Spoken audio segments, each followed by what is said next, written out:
There comes a point in your spiritual journey where you must stop asking, stop pleading, stop waiting, and begin commanding. You've asked long enough. You've begged, prayed, hoped, and cried for things that already exist, just not yet in your visible world. And tonight, as you listen, you are going to learn how to command the universe into motion. Not with force, not with desperation, but with the quiet authority of one who knows they are already one with the power that creates worlds. Neville Goddard once said, "Stop asking. Assume the feeling of the wish fulfilled. Live as though your desire is already yours." And most people hear this but don't feel it. They think assumption is a mental game, but Neville meant something much deeper. He meant that to command reality, you must step into the vibration of already having, already being, already knowing. When you ask, you acknowledge that you don't have. But when you command, you acknowledge that you are. And that small difference, that shift from request to declaration, is what separates the dreamer from the manifester. You see, asking implies distance. Commanding implies unity. Asking says, "I hope something out there gives this to me." Commanding says, "I am it now." Tonight, I want you to release every ounce of begging energy from your body. You no longer chase after what you want, you summon it. You no longer wait for divine timing, you embody divine timing. You don't hope the money comes. You command that wealth flows easily through your life, because abundance is your natural frequency. You don't wish for love, you command love to appear, because you are love itself expressing through human form. But here's the secret Neville tried to reveal beneath his poetic words. When he said, command, he didn't mean demand from a higher being in the sky. He meant you must command yourself, your inner world, into alignment with your desired state. The universe does not respond to words. It responds to states.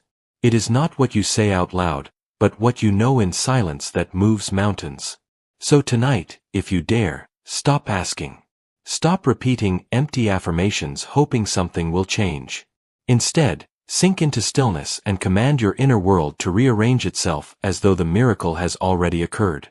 Close your eyes and imagine what it would feel like if your desire were already fulfilled. Not as a fantasy, but as a fact.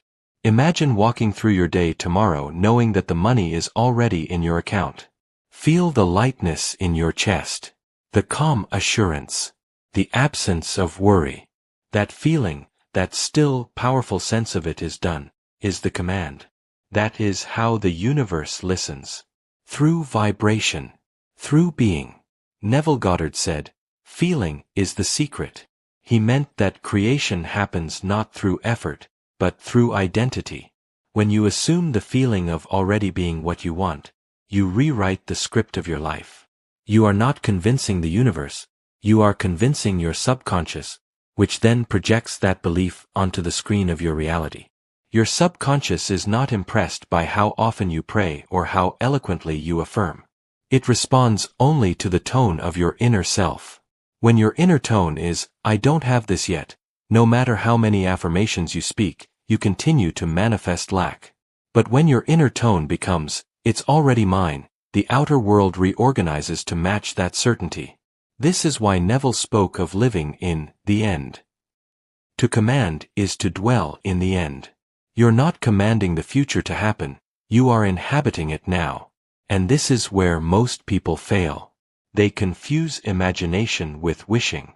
Wishing has hope in it. Imagination has creation in it. When you imagine something is real, your body begins to believe it's happening. Your heart rate changes. Your brainwaves shift. Your nervous system adjusts. In that moment, your inner world begins to communicate with the quantum field, and that signal says, "This is who I am now." That is the true command. It's not shouting, it's not begging, it's being. So, tonight, when you lie down to sleep, I want you to perform this simple yet potent Neville technique. As you drift towards sleep, that magical doorway between conscious and subconscious, repeat silently within. It is done. I am. Let those words vibrate in your chest. Not as a mantra of hope, but as a declaration of truth. It is done. Not, it will be. Not, I hope so. I am. Not, I will be. Feel the finality of that. Feel the weight of certainty. Feel what it's like to no longer need to ask, because asking belongs to those who doubt. When you truly believe, you stop asking. You stop checking for signs. You stop overanalyzing. You stop wondering if it's working, because you know it is already finished in the invisible. And here's the mystery Neville hinted at again and again. The moment you accept something as done in consciousness, reality begins to catch up. It may look like coincidence, synchronicity, or divine intervention, but in truth, it is your assumption made visible. You see, the universe doesn't create new things for you. Everything already exists in potential form. There are infinite versions of you living infinite realities. When you command by assuming, you are simply selecting which version of reality you wish to experience. And once you lock into that frequency through feeling, your body, mind, and the world around you begin to shift into alignment. People show up. Opportunities appear. Obstacles dissolve. Not because something external has changed, but because you changed your inner command. This is why the Bible says, "Decree a thing, and it shall be established unto thee." Neville decoded that scripture to mean that your inner decree, your assumption, is law. You decree not with your lips, but with your feeling of certainty. So tonight, as you prepare to sleep, stop asking. Stop waiting for a sign from heaven. You are the sign. You are the divine power localized in human form, speaking creation into being through your assumptions. You are the operant power, the one who gives commands to the unseen. If you want wealth, assume the state of wealth. Don't say, "I want to be rich." Say inwardly, "I am wealthy." If you want healing, don't say, "Please make me well." Say inwardly, "I am whole now." If you want love, don't say, "Send me someone." Say, "I am already loved and adored." When you feel these words, when you embody their truth, you command reality. Neville Goddard said, "The world is a mirror, forever reflecting what you are doing within yourself." So what if tonight you stop reacting to the mirror? What if, instead, you decide how the reflection should look? You have spent too many nights asking the mirror to change while standing in the same posture. You've said, "Why doesn't it come? When will it happen? Why can't I see the results?" But you cannot beg your reflection to smile. You must smile first. The mirror, your world, can only echo your internal posture. And when you understand that, you will stop wasting your sacred energy on asking. You will step into a new kind of power, the power of calm knowing. When Neville said, "Assume the feeling of the wish fulfilled," he was telling you to walk in imagination as though your desire were already fact, to let that inner movie play vividly enough that your subconscious accepts it as your new normal. That is the true prayer, not words spoken into the air, but identity impressed upon the heart. And here's the part most never realize. When you assume long enough, you begin to forget the old reality. It fades away, as though it never existed. You stop trying to force change and instead begin to live naturally from your new state. At that point, manifestation is inevitable. So tonight, I want you to do this. Before you sleep, bring to mind one desire, not 10, not a list, just one, the one that calls your heart. Close your eyes and imagine it as real. Don't try to figure out how. Don't wonder when. Just feel it. If it's money, see yourself checking your account and smiling. If it's love, feel the warmth of being cherished. If it's healing, sense the light of vitality pulsing through every cell. Then say silently, "It is done. I am." And fall asleep in that knowing. Don't analyze. Don't chase. Don't check. You've issued the command. And once you've commanded, your only job is to stay in state. When doubts come, and they will, remind yourself, it is already done. When fear whispers, "What if it doesn't work?" answer softly, "It already has." This is how you train your subconscious to accept the new identity. Because the subconscious doesn't argue. It doesn't question. It simply obeys the dominant command impressed upon it through feeling. And once it accepts that new command, reality bends. Events begin to move, people appear, and unseen forces conspire to make it so. Neville said, "The world is yourself pushed out." Meaning, everything you experience is your own inner command returning to you in visible form. If you continue asking, you command lack. If you continue hoping, you command waiting. If you continue doubting, you command confusion. But if you assume, you command creation. This is the true magic of manifestation. It's not about asking for permission, it's about claiming your inheritance. You were never meant to live as a beggar at the door of the divine. You are the divine. The door is within you. And every word you speak from that place of awareness is law unto itself. So, stop asking tonight. Stop looking to the sky for signs. Go inward, to the throne of imagination, and sit upon it like the creator you are. The moment you do, life begins to bow to your command. When you begin to live this way, when you stop asking and start commanding, the first thing that happens is not always fireworks. Sometimes, silence follows. A strange stillness. And that silence is where most people fail the test. They mistake stillness for stagnation. They think, nothing's happening, and their old doubts creep back in. But that silence is not emptiness. It is gestation. It's the pause between seed and bloom, between assumption and evidence. When a farmer plants a seed, he does not dig it up every morning to check if it's growing. He knows the soil is doing its work in the unseen. In the same way, when you command the universe, you must rest in faith that your subconscious is cultivating that seed in the invisible realm. Neville often said, faith is loyalty to the unseen reality. That means once you have assumed the end, once you have declared, it is done, your task is not to watch for signs, but to remain loyal to that unseen world within you. You may wake up tomorrow and see nothing different. The bills might still be there. The phone may stay silent. But don't be fooled, something has already shifted beneath the surface of your reality. You are not trying to change the world directly. You are changing your inner command center. And when the command is stable, the projection must obey. This is where Neville's method of revision becomes so powerful. He taught that you could rewrite any experience, past or present, by revising it in imagination until it feels natural. He once said, change the past in your imagination, and you change your future. Most people hear that and think it's metaphorical. It's not. Neville meant it literally. He taught that your past is not fixed, it is an energetic memory field that continues to echo into your present. And when you revise it, when you command it differently in imagination, the subconscious adjusts your timeline accordingly.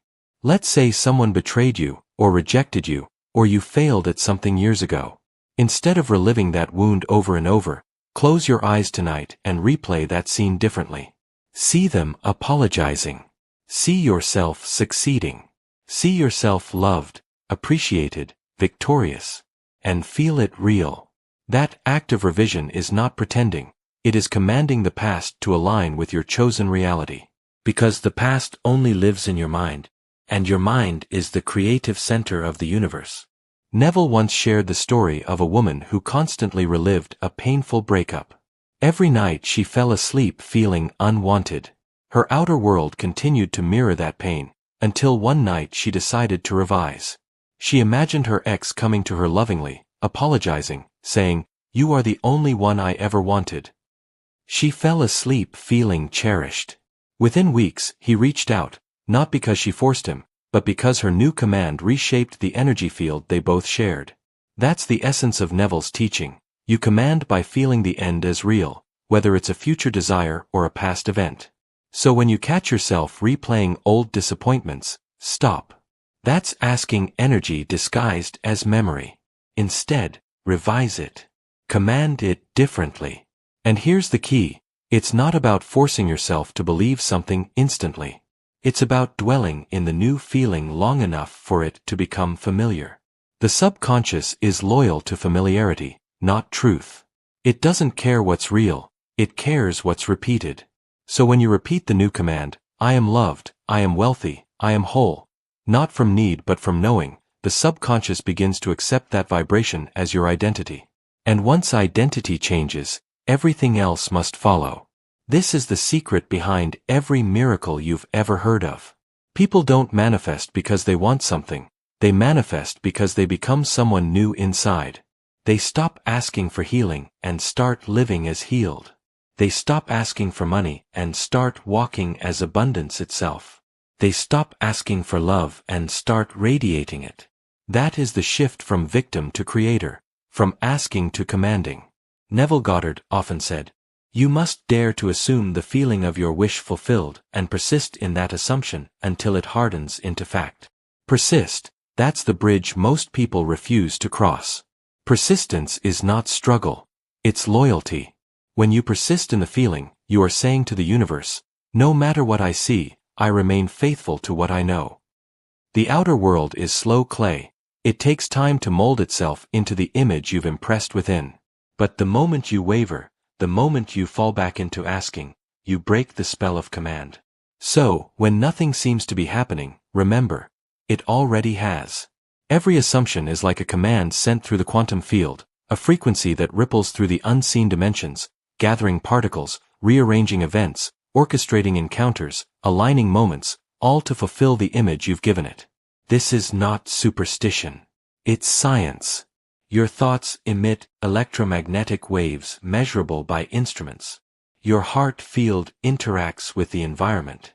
Your emotions are literal frequencies that shape the probabilities you encounter. When you feel gratitude, love, and certainty, your brain waves slow into coherence. Your heart synchronizes.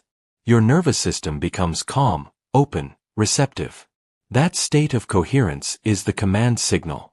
The universe doesn't speak English, or Spanish, or words, it speaks vibration. And vibration is set by what you feel as real. So if you want your command to be heard, you must enter coherence, that state where your mind and heart agree that it is done. That's why Neville said, "Feeling is the secret." When you feel lack, you're commanding delay. When you feel fulfillment, you're commanding manifestation. The command is emotional, not verbal. So tonight, when you say, "It is done," say it with the quiet confidence of someone who already lives inside that reality. If you can feel it, it already exists. And the more you dwell there, the more the world bends to match that dwelling. But here's something Neville also emphasized, and few remember: the universe has perfect timing. Your command is never ignored, but it is delivered when your inner readiness meets your outer alignment.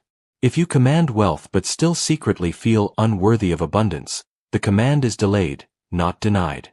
That delay is mercy. It's the universe waiting for you to rise to the frequency of what you've asked for. So don't interpret delay as denial. Delay is simply your old state dissolving. Keep commanding. Keep embodying. Because eventually, the outer world has no choice but to yield. When Neville's students would come to him frustrated, saying, "It's not working," he would smile and say, "Stop looking for it. Live from it." That's the entire method in one sentence. Stop looking for it, live from it. That is the essence of command. You don't walk around wondering if gravity will hold you up today. You expect it to. You live from that assumption. Do the same with your manifestation. If you've commanded it, it's law. It's not a matter of if. It's only a matter of when you fully embody it. And when you do, life rearranges in mysterious ways, but none of it will surprise you. It will feel like, of course, it was always meant to be this way. That's the paradox of divine command. When you stop needing proof, proof arrives. When you stop chasing signs, signs flood in. Because the moment you stop asking, you signal to the universe that you already have. And what you already have cannot be withheld. Tonight, before you sleep, remind yourself, you are not separate from the universe. You are the universe in human form, experiencing itself through imagination. When you command, you are not ordering an external force. You are instructing your own consciousness, and your consciousness rules reality. So take a breath now. Let your shoulders drop. Feel your heart slow down. Whisper inwardly, "It is done. I am." Let that truth settle into your cells. Feel the relief, the surrender, the release of asking. And as you drift into the silence of the night, remember, the silence is not absence. It is creation happening behind the curtain. Your command has been heard. Now live as though it were finished, because it is.